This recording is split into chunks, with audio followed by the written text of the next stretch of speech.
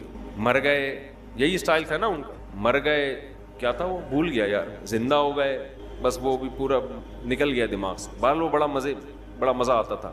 ابھی بھی میں سنتا ہوں بہت سارے لوگوں کی تقریریں, بڑی لمبی لمبی ادھر ادھر کی پھینک رہے ہوتے ہیں, تھوڑا انٹرٹین. پب جی سے اچھا ہے, پبجی سے اچھا ہے, پب جی کھیلنے سے اچھا ہے کہ دماغ فریش کرنے کے لیے نا فیس بک پر 2-4 اس طرح کے لوگوں کی تقریریں سن لیا کرو. بڑی لمبی لمبی پھینک رہے ہوتے ہیں, تو ان کے پھینکنے کے اسٹائل کو دیکھ کر نا آدمی تھوڑا سا فریش ہو جاتا. پہلے ایک چینل آیا کرتا تھا, وہ نام نہیں میں لوں گا فتنہ ہوگا, جب میں تھک جاتا تھا وہ چینل دیکھا کرتا تھا. اس میں کیلے ویلے قبلے کی طرف رخ اس طرح کی چیزیں اس میں دکھا رہے ہوتے تھے کہ بڑا دماغ فریش ہو جایا کرتا تھا. تو اس طرح کی چیزیں دیکھ لیا کرو, یہ پب جی سے بہرحال بہتر ہے.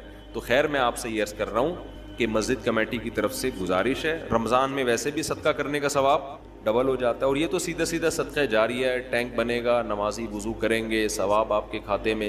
اصل میں یہ چیزیں ہم دنیا میں دیکھ نہیں رہے ہیں نا. اللہ نے یؤمنون بالغیب, غیب کے پردوں میں چھپا دی ہیں ساری چیزیں. تبھی جس کا آخرت پر ایمان ہوتا ہے وہ کرتا ہے, جس کا ایمان نہیں ہوتا.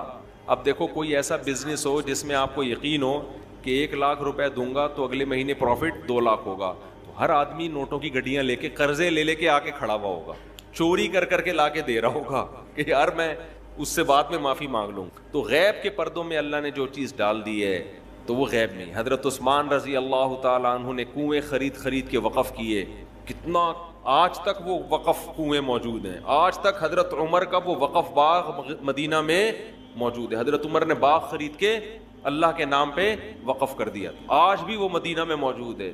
دیکھو کتنی بڑی تجارت, وہ سب ثواب کس کو مل رہا ہے؟ حضرت عمر. نبی نے فرمایا جس نے ایک درخت لگایا اور مر گیا, جب تک اس درخت سے انسان تو دور کی بات چرند پرند بھی کھائیں گے نا, اللہ کی مخلوق کو فائدہ ہو رہا ہے نا, پرندوں کو بھی. آپ نے فرمایا اللہ اس کے اجر کو بھی ضائع نہیں کرے گا, کیونکہ اللہ بخیل نہیں ہے. اللہ کیا ہے؟ قدردان ہے. وہ تو تھوڑے کا بہت زیادہ دیتا ہے, تو وہ نوٹ کر رہا ہے سب چیزیں. اس لیے اس میں بڑھ چڑھ کر حصہ لیں. یہ دینے کس کو ہیں؟ پیچھے بیٹھے ہوئے. مسجد کی رسید, مسجد الفلاحیہ لکھی ہوگی تو وہ رسید لازمی لیں. سمجھتے؟ کافی ہو گیا. اچھا بھائی, یہ پرچی کسی نے بھیجی ہے, وہ ہندو تھے, انہوں نے اسلام قبول کیا ہے. کہہ رہے ہیں آپ کے بیانات بھی سنتا ہوں, مولانا طارق جمیل صاحب کے بیان سن کر ان سے متاثر ہو کر اسلام قبول کیا ہے. تو یہ چونکہ بہت سارے غیر مسلموں کا مسئلہ ہے جو انہوں نے پوچھا ہے کہ اگر گھر میں کہتے ہیں میں شو کر دوں گا تو بڑے مسائل کھڑے ہو جائیں گے, گھر والوں کو بہت تکلیف ہوگی, خاندان میں مسائل ہیں, تو میں اپنے اسلام کو کیا چھپا سکتا ہوں؟ دیکھیں, اس خوف سے چھپانا کہ گھر والوں کو پتہ چل گیا تو ان کو درد ہوگا, تکلیف ہوگی, یہ تو کوئی شرعی عذر نہیں ہے. جب میں نے دوسری شادی کی تھی میرے سارے خاندان کو بہت تکلیف ہوئی تھی, سب کو ہوتی ہے. تو اب آپ پہلی شادی کریں تو بھی تکلیف ہوتی ہے. آج کل آپ اگر پہلی ٹائم پہ کر لیں نا تو سب کو تکلیف ہوتی ہے. ابھی کوئی عمر تھی تمہاری شادی کرنے کی؟ لوگ اس طرح بات کر رہے ہو. تو اگر آپ نے اسلام قبول کیا ہے, آپ بتائیں گے تو گھر والوں کو تکلیف ہوگی اس سے, تو یہ کوئی شرعی عذر نہیں ہے. ان کا تکلیف ہونا غلط ہے بھائی, کیوں ہو رہی ہے. لیکن اگر آپ کو یہ خطرہ ہے کہ اس تکلیف کی وجہ سے وہ آپ کو ٹارچر کریں گے, ماریں گے, قتل کر سکتے ہیں, یا بہت زیادہ ماریں گے, پیٹیں گے, بہت زیادہ آپ پہ ذہنی دباؤ آپ کو دیں گے, تو پھر ایسی صورت میں شریعت نے اجازت دی ہے کہ آپ اپنا اسلام چھپا سکتے ہیں. الا من اکرہ وقلبہ مطمئن بالایمان, قرآن کی آیت ہے کہ جس کو زبردستی مجبور کیا جائے کفر پر, تو دل میں اگر وہ ایمان لے آتا ہے تو ایسی شدید مجبوری میں زبان سے وہ اپنے ایمان کو چھپا سکتا ہے. یہ بہت سارے غیر مسلموں کے ساتھ مسئلہ ہے آج کل. میں نے بتایا تھا کچھ دن پہلے بھی کچھ ہندو آئے تھے نا, ہندو فیملی آئی تھی مسلمان, ان کے ساتھ بھی یہی مسئلہ. جو بھی ایک بچہ مسلمان ہو, بچہ تو نہیں یعنی 18 20 22 سال اس کی عمر ہوگی, وہ بھی اس کے ساتھ بھی یہ ٹینشن کہ اس کو مار رہے ہیں, پیٹ رہے ہیں گھر والے. تو ہندوؤں میں یہ شاید زیادہ ہوتا ہے, عیسائیوں میں میرا خیال ہے اتنا نہیں ہوتا. عیسائیوں میں بھی بہت مسلمان ہوتے ہیں, جو میرے ہاتھ میں کبھی کوئی مسلمان ہوا ہے تو ان کے گھر کی طرف سے کوئی عام طور پر کوئی ٹینشن نہیں ہوتی, تھوڑا براڈ مائنڈڈ ہوتے ہیں لگتا ہے کرسچن لوگ. تو اب مسئلہ یہ ہے کہ ایسی مجبوری میں آپ اپنا ایمان چھپا سکتے ہیں, روزہ رکھ لیں, آپ روزے میں کہیں سفر پہ چلے جائیں یا کچھ ایسا تدبیر اختیار کر لیں. نماز بہرحال ہر صورت میں پڑھنی پڑے گی, چھپ کے پڑھ لیں, جیسے تیسے بہت سارے مواقع انسان کو چھپ کے پڑھنے کے ملتے ہیں نماز. تو اس طرح سے کچھ کر لیں گزارا. دعا کرتا ہوں اللہ آپ کو استقامت نصیب کرے. اور یہ کہتے ہیں وہ بڑے خوش قسمت لوگ ہیں جو مسلم گھرانے میں پیدا ہوئے ہیں. واقعی وہ بڑے خوش قسمت ہیں. ہمیں چونکہ قدر نہیں ہے, ہمارے ہاں تو نیکی نہ کرنا مشکل ہے, ہمیں تو اللہ نے نیکی پہ مجبور کر دیا ہے.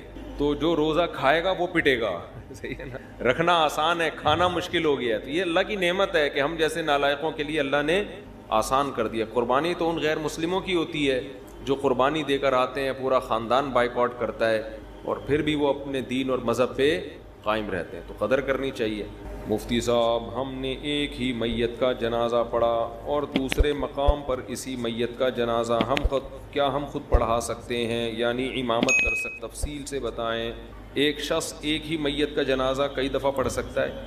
ایک شخص ایک میت کا جنازہ بھی ایک دفعہ پڑھے گا اور میت کا جنازہ بھی ایک ہی دفعہ ہوگا, 2 دفعہ جائز نہیں ہے. جنازہ عبادت ہے, عبادتیں توقیفی ہوتی ہیں. توقیفی کا مطلب جیسے نبی سے منقول ہے ایسے ہی کرنا پڑے گا. ہمارے نبی سے کبھی کسی کے 2 دفعہ جنازہ منقول نہیں ہے, سمجھتے ہیں. تو اس لیے یہ جو آج کل میتوں کے ڈبل جنازے ہو رہے ہیں, ایک شہر میں اور ایک اپنے گاؤں میں, یہ غلط طریقہ ہے, ناجائز ہے, اس کو چھوڑ دینا چاہیے. ایک صورت میں 2 دفعہ جنازے کی اجازت ہے کہ میت کا جو والی وارث تھا اس کی پرمیشن کے بغیر کسی نے پڑھا دیا. جیسے میت کا بیٹا ہے, وہ کہہ رہا ہے ٹھہرو میں آ رہا ہوں, اور آپ نے پڑھا دیا, پھر اس کو یہ رائٹ ہے کہ وہ جنازہ ریپیٹ کروا سکے. لیکن اگر اس نے پرمیشن دے دی ہے, اس کو پتا ہے کہ شہر میں جنازہ ہو رہا ہے, اب وہ بھی دوبارہ نہیں پڑھا سکتا. تو اس رسم کو ختم کرنا چاہیے, یہ ٹھیک نہیں ہے. مفتی صاحب, کیا ہم کسی شخص کو حجام کی دکان بنوا کر ٹھیکے پر دے سکتے ہیں؟ کیا اس کی کمائی حلال ہوگی حرام ہوگی؟ آپ کے لیے حلال ہے, آپ نے تو بال کاٹنے کے لیے دی ہے. اب وہ اگر داڑھی بھی کاٹ رہا ہے اور غیر شرعی بال بنا رہا ہے تو یہ اس کا ہیڈک ہے. آپ کے لیے دکان کرائے پہ دینا جائز ہے. مفتی صاحب, میرے ایک دوست نے آپ کا بیان سن کر اپنی چاچا کی بیٹی سے چھپ کر نکاح کر لیا.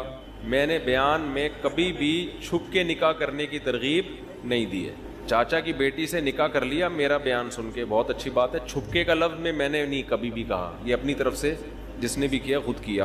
اچھا میرے بھائی, جب کہ ان کا رشتہ بھی آپس میں, ایک تو رومن اس میں لکھتے ہیں نا, اردو کو تو اردو اسٹائل میں لکھا کرو یار, اردو رسم الخط کا بیڑا غرق ہو جائے گا. جب کہ ان کا رشتہ بھی آپس میں ہوا ہے, اس نکاح کے بعد اب وہ ملتے بھی ہیں. پوچھنا یہ تھا کہ نکاح جائز ہے, اور اگر لڑکا فوت ہو جائے تو کیا حکم ہے؟ لڑکی پر عدت لازم ہوگی, یہی حکم ہے. اگر لڑکا فوت ہو جاتا ہے تو 4 مہینے 10 دن عورت عدت پوری کرے گی. یہ چھپن چھپائی میں یہی مسائل کھڑے ہوتے ہیں. کتنی خواتین ہیں کہتی ہیں, فون کر کے بتاتی ہیں کہ ہم نے چھپ کے نکاح کیا ہوا تھا, اب ہمارے گھر والے اس رشتے پہ راضی نہیں ہو رہے, کوئی دوسرا رشتہ آیا ہے ہمارے لیے, تو یہ دوسرا بندہ طلاق نہیں دے رہا. اگر طلاق دیتا ہے تو میری جو شادی کی ڈیٹ طے کی ہے اس میں تو عدت ہی پوری نہیں ہو رہی, اور عدت کے دوران نکاح کالعدم ہوتا ہے, زنا ہے وہ. تو ایسے کام مت کرو جس میں بعد میں ندامت اور شرمندگی ہو, سمجھتے ہیں. تو اگر یہ میاں مر گیا تو 4 مہینے 10 دن کی عورت کو عدت گزارنی پڑے گی, سمجھتے ہو. طلاق دے گا تو بھی عدت ہوگی, 3 مینسز عدت ہوگی, اس کے بعد کہیں نکاح کر سکتی ہے. یہ میرا مسئلہ گولڈ کا ہے. تقریباً 17-18 سال سے میرے پاس سونا پڑا ہوا ہے, تقریباً 3.5 تولہ. اس پر زکوٰۃ ہے یا نہیں؟ اگر 3.5 تولے سونے کے علاوہ 1 روپیہ بھی آپ کے پاس موجود تھا تو پھر سونے کا نصاب نہیں بنتا, پھر دونوں کو مرج کیا جاتا ہے, دونوں کی ویلیو کو. پھر 52.5 تولہ چاندی کا حساب ہوتا ہے. تو 3.5 تولہ سونا جو ہے یہ 52.5 تولہ چاندی کی ویلیو سے زیادہ ہوتا ہے, تو اس لیے اس پر زکوٰۃ ہوگی. 7.5 تولے پر اس وقت